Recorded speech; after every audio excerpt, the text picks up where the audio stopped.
Hello, hello, bienvenidos a Razonando mi Fe. Yo soy Liz Franco y vamos a continuar con este tema de la liturgia.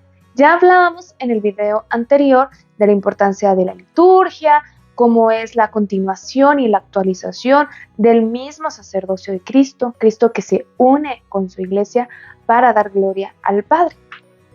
Pero, el día de hoy quiero que te sientas como súper culto, como súper de mundo y pienses si has ido a misa o has visto a lo mejor algún video de una misa en otra parte del mundo.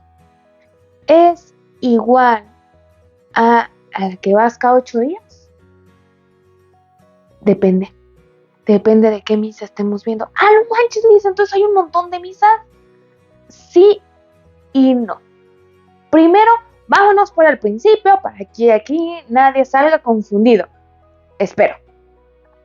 Cuando tú rezas el credo, al final dices, creo en la iglesia que es una, santa, católica y apostólica. Y hay quienes, no en el credo, pero llegamos a decir romana, católico, apostólico, romano. ¿Por qué en el credo no decimos romano? Ok, primero. Dice creo en la iglesia que es una. Solo hay una iglesia. Cristo fundó una iglesia y puso como cabeza a Pedro. Y la sucesión apostólica no se ha perdido hasta el día de hoy con el Papa Francisco. Hasta ahí vamos bien. Católica. Tengo que admitir, a mí me causa mucha frustración y algo de coraje que los hermanos protestantes nos hayan robado el nombre. Y más acá en Latinoamérica o en México, cuando menos, los cristianos y los católicos. Y yo, ¿excuse me? Yo soy cristiana y soy católica. Una cosa no excluye a la otra, se complementan. Todos somos cristianos si creemos en Cristo.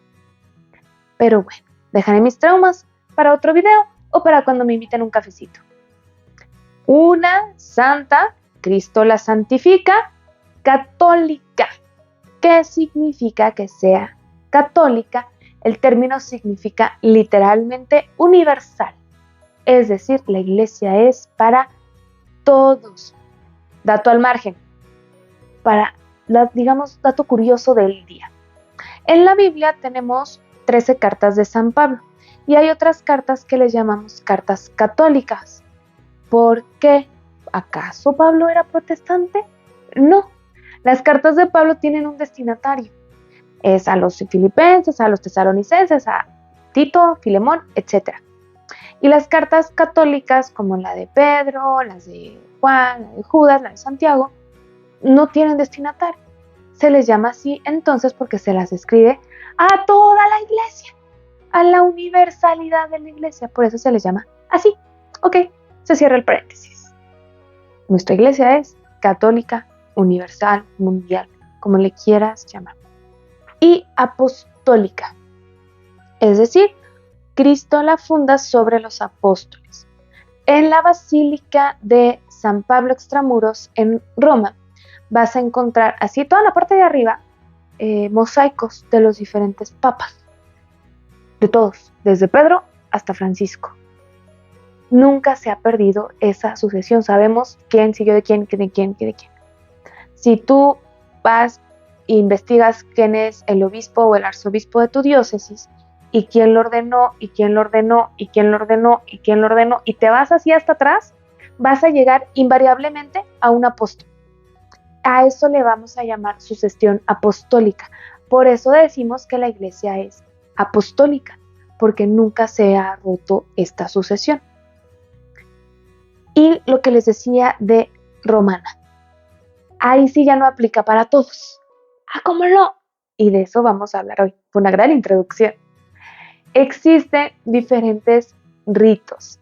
Vamos a tener a la iglesia occidental, que es a la que pertenecemos nosotros, y a la iglesia. Hay iglesias, de hecho, 23 iglesias orientales. Vamos a viajar un poquito en el tiempo, hacer algo de historia para entender por qué pasó esto. Jesús predica, muere y resucita en Jerusalén. Sus apóstoles son judíos, orientales, ellos son orientales. ¿Qué pasa? Tanto Pedro como Pablo migran a Roma a predicar en Roma y ahí son martirizados. El que nomás nos va a interesar es Pedro. ¿Por qué? Porque él, al ser papa, su sucesor se queda en Roma y de ahí por siempre la sede oficial de la iglesia es Roma.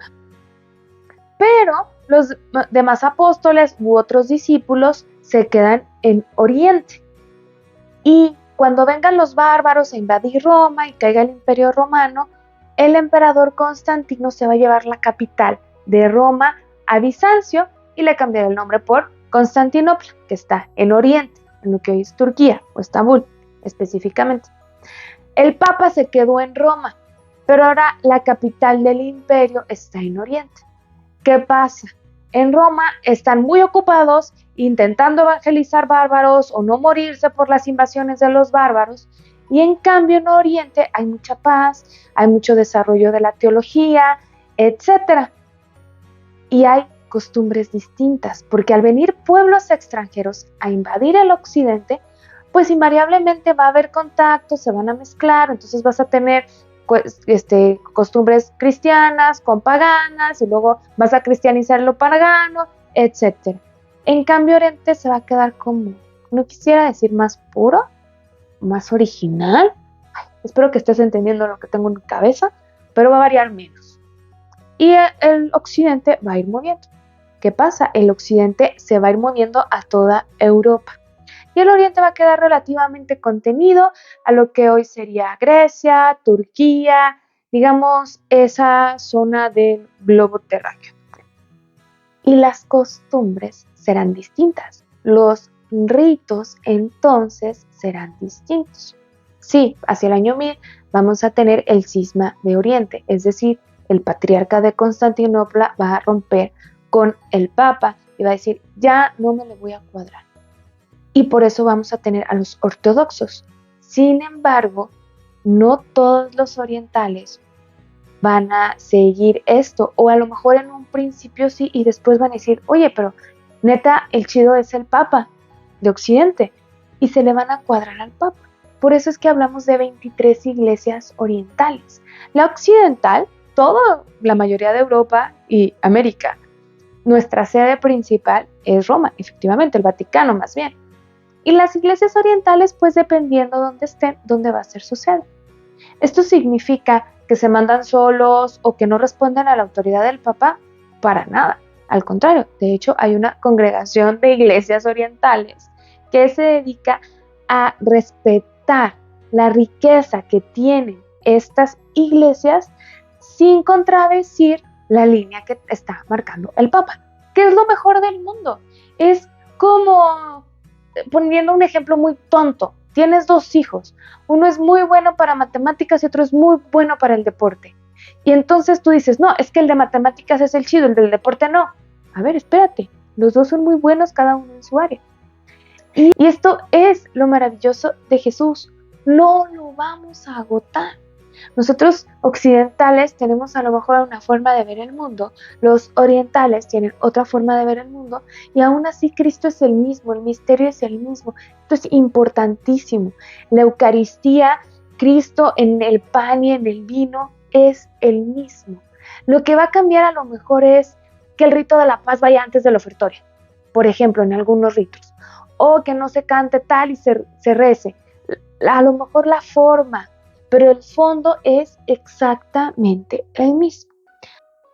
De hecho, el Concilio Vaticano II afirma que todos los ritos deben ser respetados y promovidos.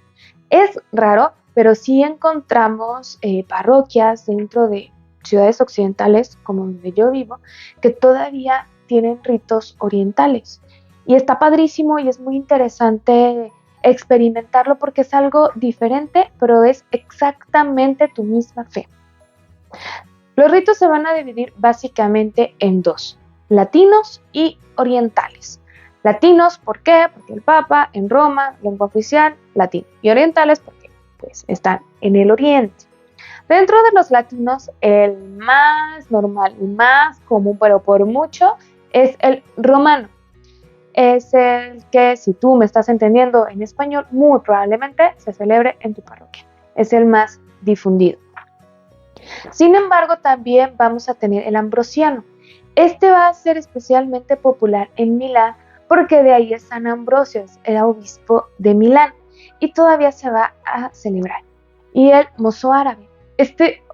No saben, estuve así, pero por no investigar.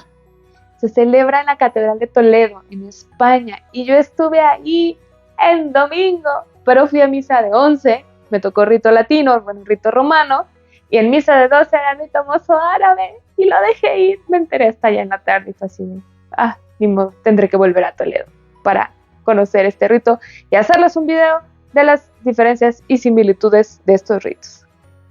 Por otro lado, vamos a tener los orientales, y estos te van a sonar básicamente a los principales, por ejemplo, patriarcados, como el antioquiano, el alejandrino, el armenio y el bizantino. Dentro de estos vendrían siendo como grupos principales, vamos a tener ritos específicos, el copto, el etíope, etc.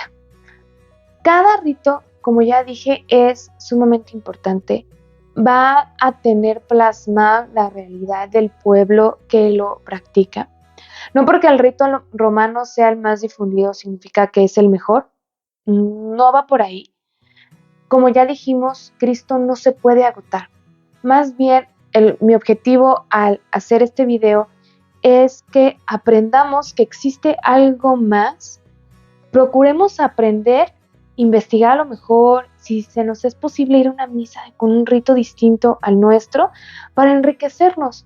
Porque, como dije al principio, nuestra iglesia es católica, es decir, universal.